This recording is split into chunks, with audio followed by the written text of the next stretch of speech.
कर रहे हैं। आज भी हम ये कहते हैं कि बाबा साहब ने ये कहा, बाबा साहब ने ये कहा, बाबा साहब ने ये कहा।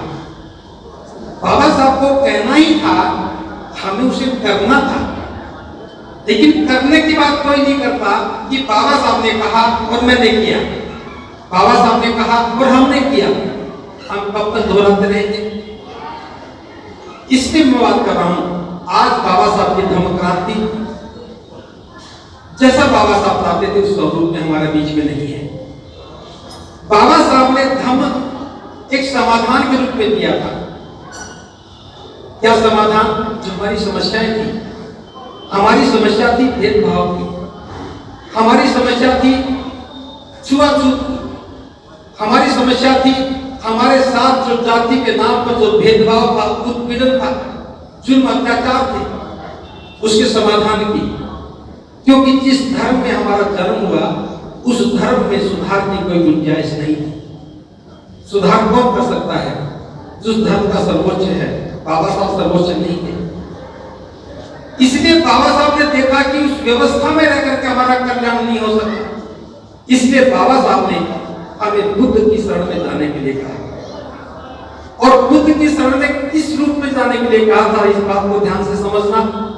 यद्यपि मेरे से पूर्व वक्ता ने बहुत सारी बातों को छुआ है, मैं फिर भी दोहरा रहा हूं। हमें बुद्ध की शरण में जाने के बाद इस भेदभाव की, जातिवादी व्यवस्था की का अंत करना चाहिए था। हम बुद्ध की शरण में जाने के बाद हमें बौद्ध ही बनना था, लेकिन हम क्या बने? हम जाटव बौद्ध बने। हम क्या बने? जाटव बौद्ध बने, या दूसरी जाति के बौद्ध बने, कुछ शाक्य बौद्ध बने, कोई कुशवाहा बौद्ध बना। हरियाणा में जाटव नहीं है, वहां चमार बौद्ध बने, कोई वाल्मीकि बौद्ध बने। क्या बाबा साहब ने ऐसा कहा था? नागपुर में जो भाषण दिया बाबा साहब ने, उसमें कहा था बाबा साहब ने, पहाड़ों से नाले निकलते हैं, छोटे छोटे नाले बड़ा नाला बन जाते हैं, और जब बड़े नाले मिलते हैं तो नदी बनती है।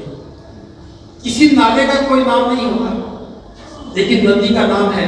ये यमुना है, गंगा है, गोदावरी, कावेरी, रावी, तप्ती, व्यास, सतलुज, चिनाब, ये नदियां हैं।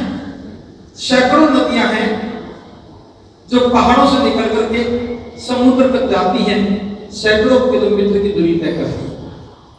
नदी का वही नाम रहता, वही पहचान है। गंगा गंगा है, गोदावरी गोदावरी है, कावेरी कावेरी है, रावी रावी है, सतलुज सतलुज है। लेकिन जब वो नदी समुद्र में जाती है तो नदी समुद्र बन जाती है, उसकी पहचान खत्म हो जाती है। सैकड़ों नदियां समुद्र में जाके समाहित हो जाती हैं और वो समुद्र बन जाती है। बाबा साहब कहते हैं, क्या कोई व्यक्ति उस समुद्र के पानी में से एक बाल्टी पानी निकाल करके बता सकता है कि इस एक बाल्टी पानी में किस नदी का कौन सा हिस्सा है?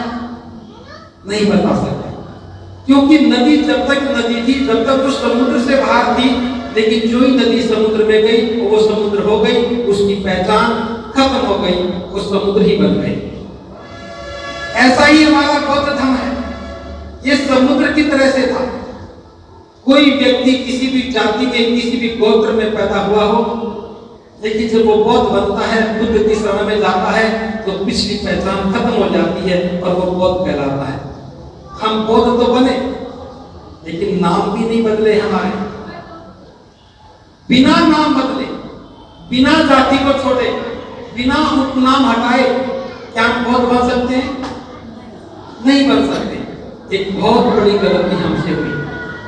और आज भी जो बौद्ध बने हैं, सारा परिवार दीक्षा लेता है, बौद्ध बन जाता है, लेकिन जब बेटे या बेटी की शादी करने लगेंगे तो किसी को बौद्ध व्यक्ति नहीं मिलता है, अपनी ही जाति में ढूंढेंगे। आप कितना भी जय भीम करो, कितना भी नमो बुद्धाय करो, जब तक ठीक से सूत्रों को लागू नहीं करोगे, जब तक ठीक से आचरण में नहीं उतारोगे, बौद्ध नहीं कहलाओगे। आज तो चर्चा भी इस बात पे होती है कि बौद्ध बनने के बाद जाति को बचा के रखा जाए या नहीं रखा जाए। बौद्ध धर्म की शरण में जाना समाधान था जाति व्यवस्था का। उस अपमान के जीवन का का समाधान था बुद्ध की शरण में जाना, उस भेदभाव की व्यवस्था को नकारना था। करुणा, मैत्री, बंधुता और न्याय पर आधारित बुद्ध की शरण में जाने का मतलब था अब अमानवीय व्यवस्था को नकार देना। लेकिन जो लोग पैरवी करते हैं कि बौद्ध बनने के बाद शेड्यूल कास्ट रहना चाहिए, नहीं रहना चाहिए, वो गुनाहगार हैं धर्म की व्यवस्था के, बाबा साहब की सोच के और बुद्ध के धर्म के। बाबा साहब ने कहा था कि ये धर्म बहुत महत्वपूर्ण है, बहुत जिम्मेदारी का काम है। जो कायर है, कमजोर है, जो ठीक से धर्म को नहीं समझ सकते, उन्हें धर्म में आने की आवश्यकता नहीं है। आओ तो मजबूती के साथ आओ, हमें ईमानदारी के साथ धर्म की समझ में आना चाहिए। लेकिन कितने ईमानदार रहे, थोड़ी देर में ही बात खत्म करूंगा क्योंकि और वक्ताओं को बोलना है। हम खूब प्रज्ञा की बात करते हैं, शील की बात करते हैं, समाधि की बात करते हैं। मैं प्रज्ञा की ही बात करूंगा, बाकी बातें नहीं करूंगा। प्रज्ञा का मतलब है निर्मल बुद्धि, जिसकी बुद्धि निर्मल हो जाए वो प्रज्ञावान है। हमने प्रज्ञा का मतलब ज्ञान समझ लिया। प्रज्ञा का मतलब ज्ञान से नहीं है। प्रज्ञा का मतलब अज्ञानता को खत्म करना तो है, लेकिन ज्ञान से कतई नहीं है। बड़े लिखे लोग अपनी सुविधा से अर्थ बना देते हैं। प्रज्ञा दो चीजों से बनी है, एक सम्यक दृष्टि और दूसरा सम्यक संकल्प। सम्यक दृष्टि का मतलब देखना ही कतई नहीं है।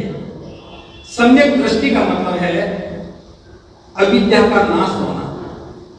जो हमारे चित्त में, हमारे मन में जो अज्ञानता है, अंधविश्वास है, जिसके कारण हम दुखी हैं, उस अज्ञानता का, अविद्या का नाश हो जाए तो हम सम्यक दृष्टि को उपलब्ध हो जाते हैं।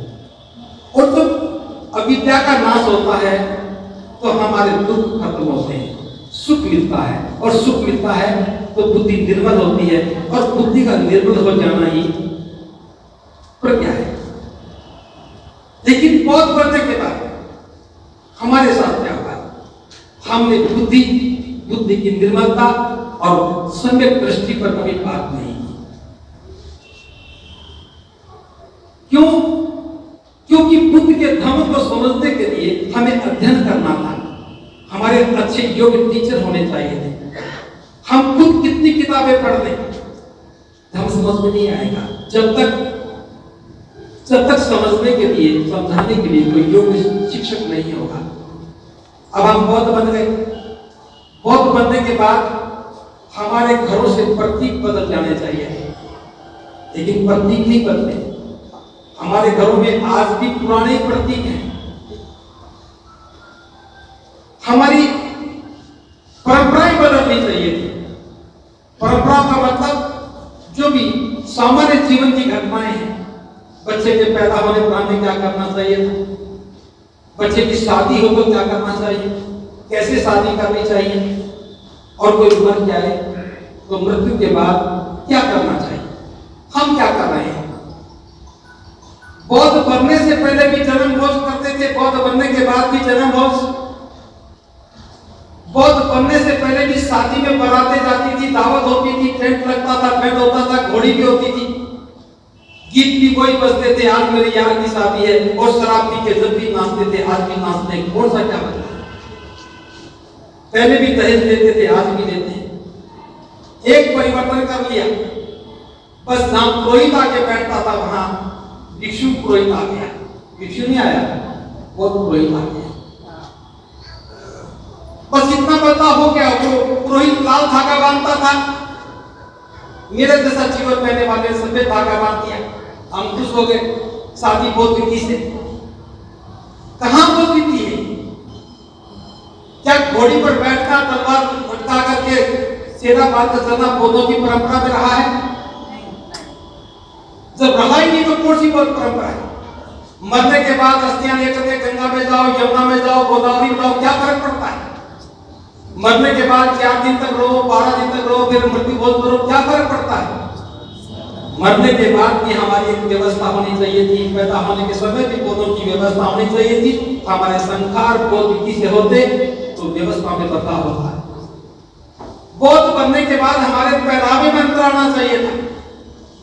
लेकिन कितने भी बौद्ध बन गए हो, प्रज्ञा की बात तो बहुत दूर है, सम्यक दृष्टि की बात भी नहीं आई। एक छोटा सा उदाहरण देके समझा रहा हूं, जितने बौद्ध हैं उनकी समझ में आ जाए। चौथी कक्षा में एक मुहावरा आता है, चूड़ियां पहन लो। इसका अर्थ क्या होता है? चूड़ी पहनने का मतलब कमजोर होना, कायर होना। वाक्य में प्रयोग करो। हम लिखते थे, अगर तुमसे ये काम नहीं होता तो चूड़ियां पहनना। इस देश के किसी भी बौद्ध को, किसी भी अबौद्ध को, पढ़े लिखे को और पढ़ी लिखी महिला को आज तक समझ में नहीं आया। चौथी क्लास पास करके आ गए, चूड़ियां क्या है नहीं समझ पाए। आज बड़ी शान के साथ सारे बौद्ध उपहार में चूड़ियां देते हैं, महिलाएं भी चूड़ियां पहनती। कांच की चूड़ियां चूड़ियां नहीं है, वो सुहाग हो गए। ये ज्ञान है या ज्ञान है? जिस भी बौद्ध की पत्नी जीवन संगिनी ने चूड़ियां पहन रखी वो अबौद्ध है। कायर तो मुहावरा है। मैं तो बौद्धों की भाषा में बात कर रहा हूं। और महिलाओं की समझ में नहीं आया, पति ने उपहार किया तो रिटर्न गिफ्ट भी तो होता है। एक दर्जन चूड़ियां पति के लिए भी खरीद लो। सारे लोग कहते हैं कि बौद्ध धर्म की क्या पहचान, मानव मानव एक समान, समानता की कसौटी है पहचान। अगर महिलाएं चूड़ियां पहनती हैं, पति की सांसें लंबी चलती हैं, तो पतियों को भी चाहिए कि वो भी चूड़ी पहनते, उसकी पत्नी थोड़ी लंबा जीवन जी ले। आप सोचिए, मेरी बात पर हंस सकते हैं, मैं जानता हूं मेरे जाने के बाद मेरी आलोचना भी करेंगे, लेकिन मैं सवाल बहुत महत्वपूर्ण पूछ रहा हूं। जब आप लोग अपनी जीवन संगिनी के हाथ की चूड़ियां नहीं उतरवा सकते, तो मनुवाद से कैसे लड़ सकते?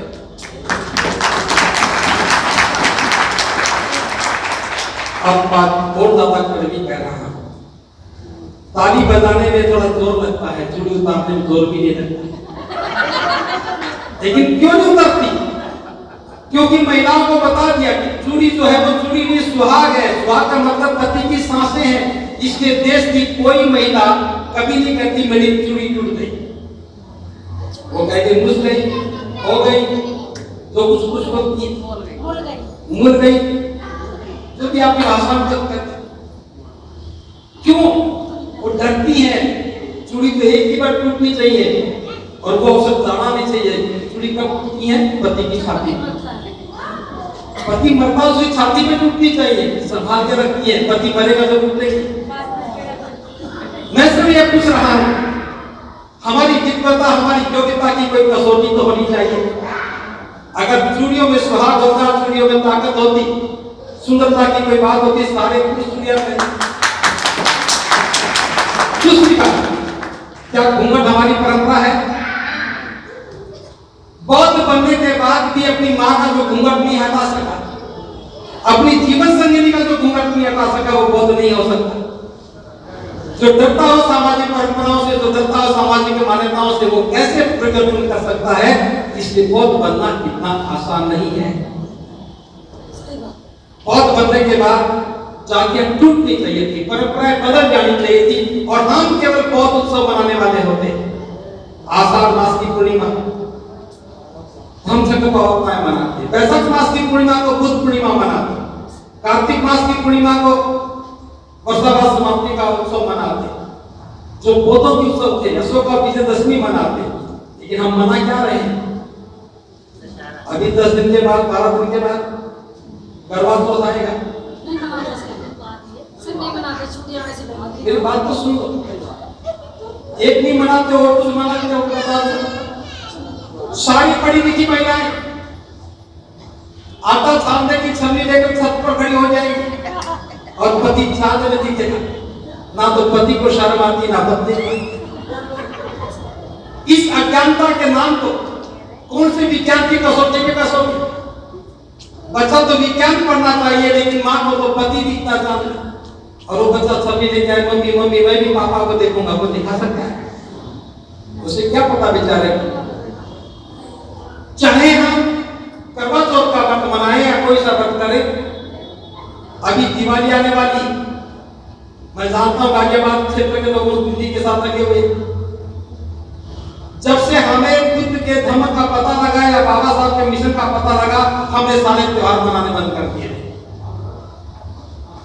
मैं 8वीं में पढ़ता था, उस समय के बाद से आज तक कभी कोई त्योहार नहीं मनाया।